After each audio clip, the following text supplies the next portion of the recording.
बाबा, हं? आज येताना बासुंदी घेऊन या ना. अगं, कालच आपण आईचा वाढदिवस होता म्हणून आणली होती ना.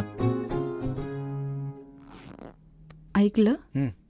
गोकुळची बासुंदी पुन्हा खावीशी वाटतेय. खरं सांगू, मलाही खावीशी वाटतीये. पुन्हा पुन्हा खावीशी वाटणारी गोकुळ बासुंदी.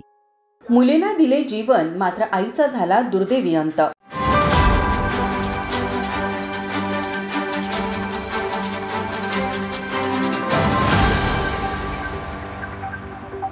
करवीर तालुक्यातील साबळेवाडी येथील चंद्रभागा यांचा विवाह वर्षभरापूर्वी पन्हाळ तालुक्यातील आसगाव येथील प्रवीण पाटील यांच्याशी वर्षभरापूर्वी झाला होता. 9 महिने पूर्ण झाल्यानंतर चंद्रभागा यांना शुक्रवारी प्रसूतीसाठी कळी येथील प्राथमिक आरोग्य केंद्रात दाखल करण्यात आलं.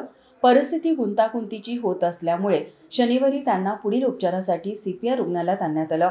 सिझेरियन नंतर त्यांनी एका गोंडस मुलीला जन्म दिला.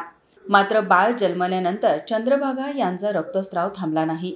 अतिरक्तस्रावामुळे त्यांची प्रकृती खालावली आणि अखेर उपचार सुरू असतानाच त्यांची प्राणज्योत मावळली.